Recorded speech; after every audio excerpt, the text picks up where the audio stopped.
dan inspirasi. Selanjutnya segera akan kami hadirkan untuk Anda berita daerah.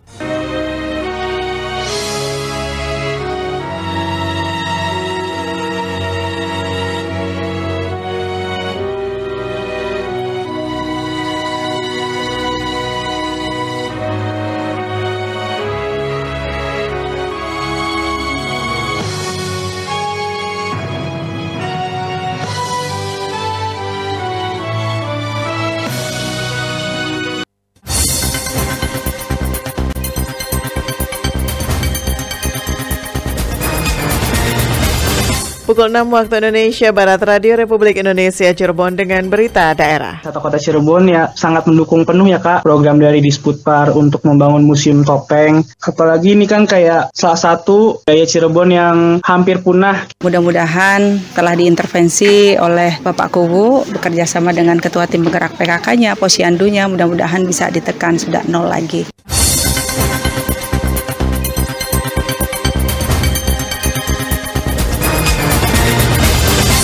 Sari berita, rencana pembangunan Museum Topeng disambut baik masyarakat. Pemerintah Kabupaten Cirebon minta pemerintah desa hadir dalam penanganan stunting. Selisma Juliasari, inilah berita daerah selengkapnya.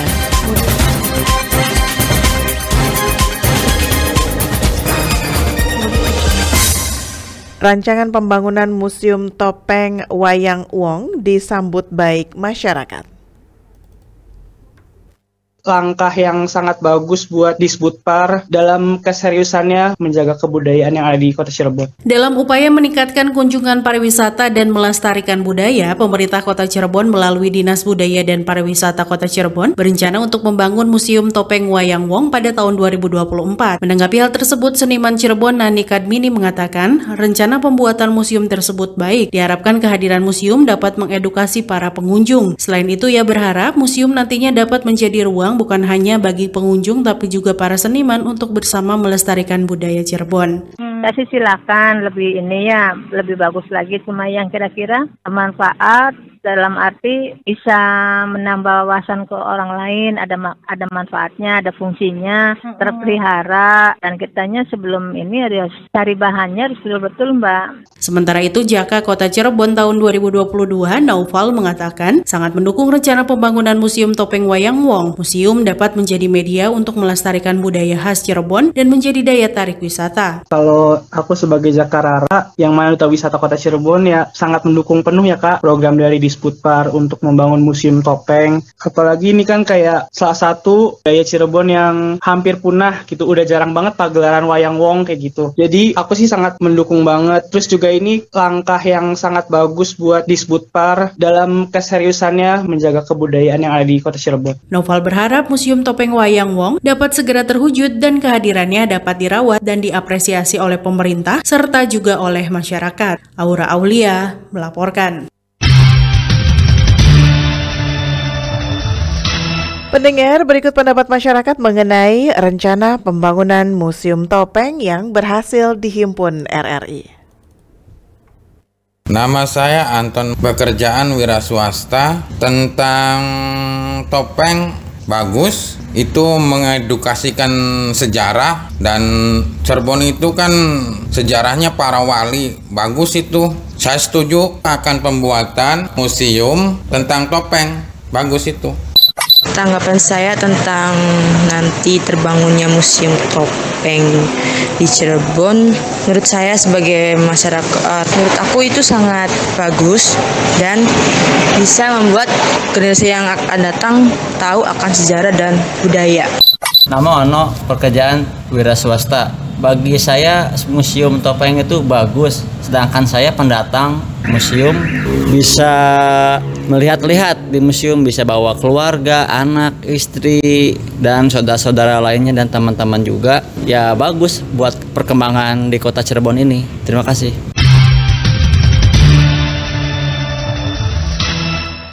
Untuk membahas lebih lanjut mengenai rencana pembangunan Museum Topeng di Kota Cirebon, kita ikuti wawancara Alex Sunardi dengan Ketua Dewan Kesenian Kota Cirebon DKKC Akbarudin Sucipto.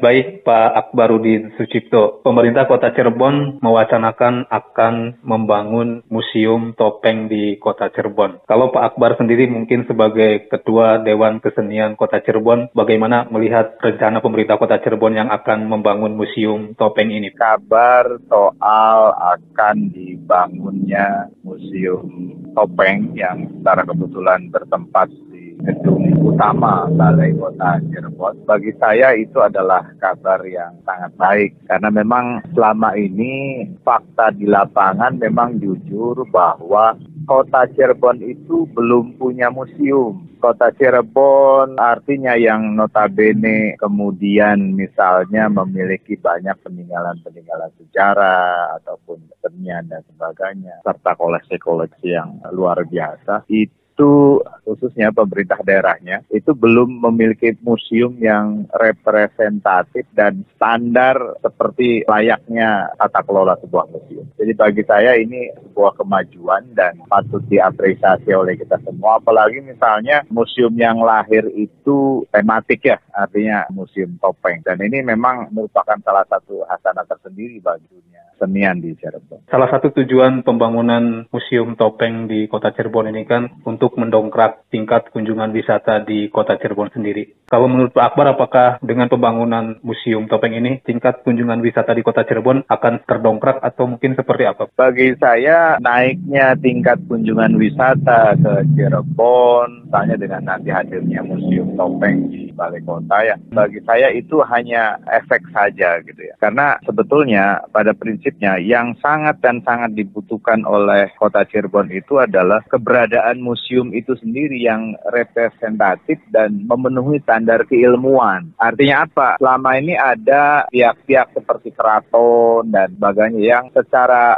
swadaya mereka pun berusaha menghadirkan sebuah tempat yang seolah-olah adalah museum. Tapi secara teori permusiuman ini masih belum mendekati. Jadi ketika pemerintah kota kemudian akan melahirkan museum, bagi saya ini luar biasa dan paling tidak itu harus didekati secara komprehensif di kalangan semua pihak yang paham dan mengerti tentang museum. Terakhir Pak Akbar, apa yang bisa disampaikan terkait dengan akan dibangunnya museum topeng di Kota Cirebon ini? Baik, pada kesempatan ini saya mengajak ke semua pihak ya, para pihak yang berkompeten ataupun memiliki ketertarikan, kesadaran sekaligus kemampuan dalam mengkoleksi ataupun mendokumentasikan tinggalan-tinggalan masa lalunya. Mari manfaatkan museum-museum yang ada ini dengan keberanian untuk menitipkannya ataupun misalnya dengan keberanian untuk memberikan tempat tersendiri sehingga publik di Cirebon itu akan memiliki pengetahuan yang beragam dari hasanah yang memang itu menjadi kebanggaan bagi Kota Cirebon.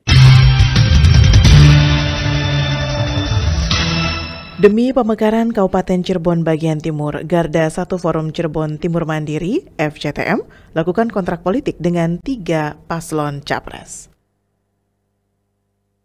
Siapapun presidennya, tetap pemekaran Cirebon Timur harus terjadi. Dan salah satunya adalah mereka harus menangani kontrak politik. Perjuangan untuk bisa melakukan pemekaran wilayah Kabupaten Cirebon bagian Timur terus digaungkan secara masif oleh para penggerak. Salah satunya adalah Garda 1 Forum Cirebon Timur Mandiri atau FCTM. Kepada RRI di sela kegiatannya kemarin, Ketua Garda 1 FCTM Taufik Ridwan mengatakan bahwa ia dan jajaran penggerak lainnya terus melakukan upaya secara resmi dan menggalang dukungan untuk pemekaran wilayah Kabupaten Cirebon di bagian timur agar bisa cepat terjadi. Salah satunya, tegas Taufik, melakukan kontrak politik dengan 3 paslon capres dan cawapres melalui tim pemenangan di daerah Cirebon hingga ke pusat. Siapapun presidennya, tetap pemekaran Cirebon Timur harus terjadi. Dan salah satunya adalah mereka harus menangani kontrak politik baik 01, 02, dan 03. Itu salah satu langkah kami untuk percepatan pemekaran. Poin-poinnya adalah semua TKD itu akan membawa ke TKN. Salah satu misinya adalah untuk memastikan ketika di pusat itu moratorium bisa dilakukan dan kemudian pemekaran akan terjadi untuk Cirebon ini. Lebih lanjut, Taufik Ridwan optimis dengan semua gerakan dan koordinasi serta proses yang terus berjalan. Ia mentargetkan bahwa Kabupaten Cirebon Timur akan lahir pada tahun 2026 mendatang. Aji Satria melaporkan. Wakil Bupati Cirebon meminta pemerintah desa hadir dalam penanganan stunting. Berikut laporan Yulianti. Kita juga pesan kepada TKSK dengan Pak Kuwunya untuk bisa bantu mengedukasi orang tuanya supaya anak ini mau disekolahkan. Wakil Bupati Cirebon Wahyu Ciptaningsih melakukan monitoring dan evaluasi penanganan stunting dan kemiskinan di Desa Penembahan, Kecamatan Pleret, Senin 22 Januari 2024. Monitoring dilakukan guna mengetahui sejauh mana penanganan stunting di Kabupaten Cirebon, khususnya di tingkat desa. Di Posyandu Tulip di sini ada 7 anak yang terkena stunting.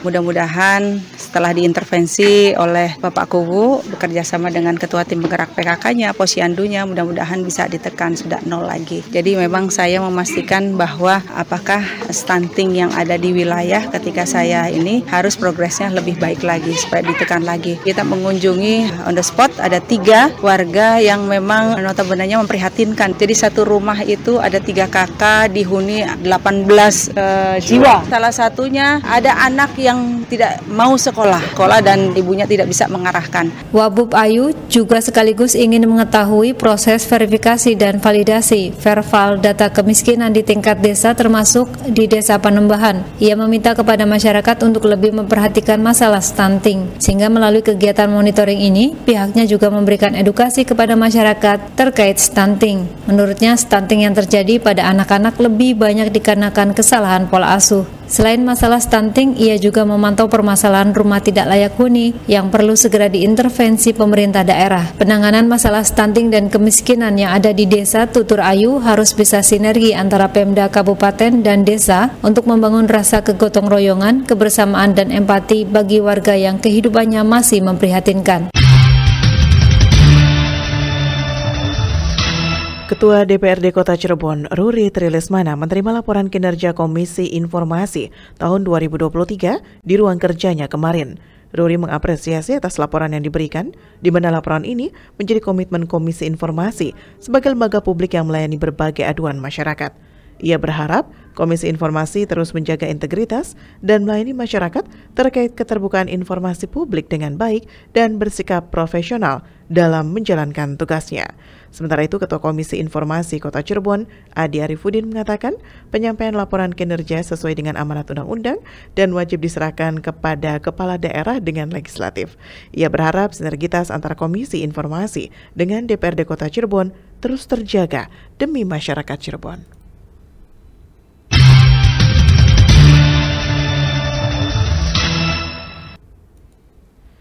Sosialisasi gemar makan ikan terus dilakukan pemerintah Kecamatan Mundu. Kembali Aji Satria menurunkan laporannya. Kelengkapan administrasi, SIM, SNK, juga peraturan.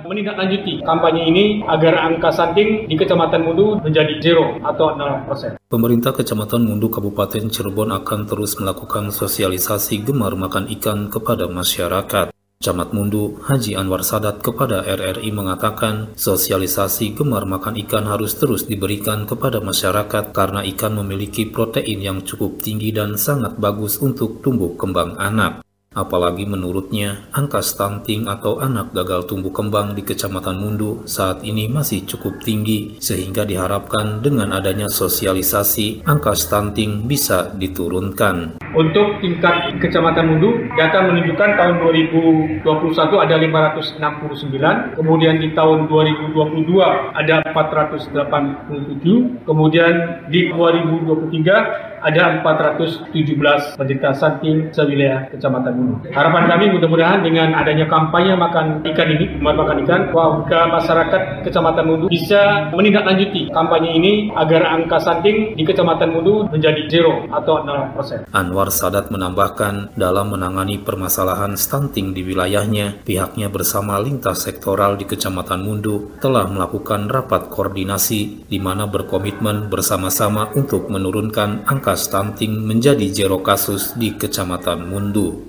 Alex Sunardi melaporkan. Laporan Alex Sunardi. Ketersediaan beras di Gudang Bulog Cirebon dipastikan aman hingga April 2024 mendatang. Kembali Aura Aulia menurunkan laporannya. itu tersebar ya di beberapa lokasi gudang. Kemudian yang sudah jelas di dalam perjalanan yang akan masuk ke gudang kami itu kurang lebih 6.000 ton. Ketersediaan beras yang berada di gudang penyimpanan di seluruh wilayah kerja Perum Bulog Kantor Cabang Cirebon saat ini dipastikan aman. Kepala Perum Bulog Kantor Cabang Cirebon Imam Firdaus Jamal mengatakan saat ini terdata ada sebanyak 15.000 ton serta 6.000 ton dalam proses distribusi. Jumlah ini dipastikan aman untuk mencukupi ketersediaan pangan masyarakat yang mencakup wilayah kota dan kabupaten Cirebon, Kuningan, serta Majalengka hingga April 2024 mendatang. Cadangan beras yang ada di Bulog saat ini yang sudah ada di gudang-gudang kami kurang lebih 15.000 ton. Kemudian itu tersebar ya Bu di beberapa lokasi gudang. Kemudian yang sudah jelas di dalam perjalanan yang akan masuk ke gudang kami itu kurang lebih 6.000 ton. Akumulatif dengan yang persediaan dalam perjalanan itu kurang lebih 21.000 ton. Apabila memang ada kebutuhan sampai bulan April, mudah-mudahan kita bisa optimalisasi lagi penyerapannya. Saya pikir cukup tetap dengan jumlah segitu gitu. Menanggapi musim tanam padi yang mundur di sejumlah wilayah di Cirebon, Kuningan, serta Majalengka, Imam Firdaus Jamal mengatakan kemunduran musim tanam tersebut diakibatkan musim hujan baru dimulai pada bulan Januari, sehingga sejumlah wilayah baru melakukan tanam padi. Diperkirakan panen padi baru akan dimulai di bulan April 2024, sehingga pihaknya akan kembali melakukan penyerapan padi untuk ketersediaan beras di gudang Bulog pada April 2024. Aura Aulia melaporkan. Polres Cirebon menghimbau pelajar di kota Cirebon untuk mentaati aturan lalu lintas di jalanan. Aji Satria kembali menurunkan laporannya. Kelengkapan habilitasi, SIM, SNK, juga peraturan yang lain. Tetap mematuhi, memakai helm sesuai standar, dan yang pasti juga peraturan yang lain. Polres Cirebon Kota menghimbau seluruh pelajar untuk mentaati aturan lalu lintas yang berlaku di jalanan, terutama dalam membawa kendaraan sepeda motor. Hal tersebut diungkapkan Kasat Lantas Polresta Cirebon, AKP Ngadiman, kepada RRI. Menurut AKP Ngadiman, pihaknya sangat menghimbau sekali terhadap para pelajar yang membawa kendaraan bermotor untuk mentaati segala bentuk peraturan di jalanan, baik itu menggunakan helm, tidak menggunakan knalpot brong, membawa surat-surat kelengkapan kendaraan bermotor, dan kelaikan lainnya. Himbauan kami kepada seluruh pelajar ataupun secara umum yaitu warga Cirebon Kota agar selalu mematuhi peraturan lalu lintas, terutama baik peraturan kelengkapan habilitasi, SIM, SNK, juga peraturan yang lain. Tetap mematuhi, memakai helm sesuai standar, dan yang pasti juga peraturan yang lain. Kami dari Satuan Lalu Lintas, baik PH pagi, kita melaksanakan PH pagi, pengaturan pagi di titik-titik yang telah ditentukan, di titik-titik rawan macet ataupun di titik-titik sekolah. Tentunya memberikan pelayanan kepada masyarakat agar terciptanya Kamsat Desa Lantas di wilayah hukum Polres Cirebon Kota. Lebih lanjut, Kasat Lantas Polres Cirebon Kota AKP Ngadiman berharap peran serta orang tua juga lebih besar untuk memperingatkan anaknya jika lebih baik tidak membawa kendaraan bermotor dan menggunakan angkutan umum agar tidak terjadi hal-hal yang tidak diinginkan. Pun pihaknya akan melakukan penempatan anggota untuk melakukan patroli di beberapa wilayah atau di seluruh wilayah di kota Cirebon agar bisa melakukan pengaturan dengan baik dan mencegah aksi-aksi tawuran yang kerap terjadi setelah pulang sekolah. Aji Satria melaporkan. Bawaslu Kota Cirebon terus mengawal proses pemenuhan logistik pemilu 2024. Yulianti kembali menurunkan laporannya. Kami harus memastikan ketersediaan surat suara maupun logistik penunjang lainnya harus tepat jumlah, tepat kualitas, tidak ada kerusakan. Logistik merupakan salah satu hal sangat krusial untuk persiapan pemilu 2024, maka Bawaslu Kota Cirebon melakukan pengawasan di seluruh tahapan, baik dari pengambilan surat suara dari 3 titik percetakan, yakni di Semarang, Bandung, serta Nganjuk, Jawa Timur. Hal itu diungkapkan Koordinator Divisi Hukum, Pencegahan, Partisipasi Masyarakat dan Hubungan Masyarakat Bawaslu Kota Cirebon, Nurul Fajri, kepada RRI. Diakuinya surat suara menjadi mahkota dari pemilu, sehingga pengawasan yang dilakukan juga sangat ketat. Tahapan ini kenapa krusial? Karena satu di antara banyak logistik itu kan ada kertas suara. Kertas suara itu menjadi, dalam tanda kutip ya, mahkotanya pemilu, kira-kira begitu. Karena setiap individu pemilih menuangkan hak pilihnya, hak hak pilih politiknya gitu dalam kertas suara gitu. Sehingga kami harus memastikan ketersediaan surat suara maupun logistik penunjang lainnya harus tepat jumlah, tepat kualitas, tidak ada kerusakan yang berakibat pada misalnya hilangnya hak konstitusi warga negara. Selain itu, tambah Nurul Fajri, pihaknya juga melakukan pengawasan secara melekat terhadap proses kampanye para peserta pemilu, baik itu caleg maupun tim kampanye capres dan cawapres. Menurutnya, Bawaslu mengedepankan semangat kolaborasi karena spirit yang dilakukan tidak serta-merta menindak, tetapi mengutamakan pencegahan. Bawaslu menggunakan paradigma, yakni awasi, cegah, dan tindak. Saudara, berita Bawaslu tadi mengakhiri berita daerah pagi ini. Terima kasih untuk kebersamaan Anda dan jangan lupa update terus informasi terkini di rri.co.id serta dengarkan RRI Cirebon melalui aplikasi RRI Digital dan jangan lupa follow Instagram kami @rri_Cirebon. RRI Radio Pemilu 2024. Selamat pagi, sampai jumpa.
Pro 1 RRI Cirebon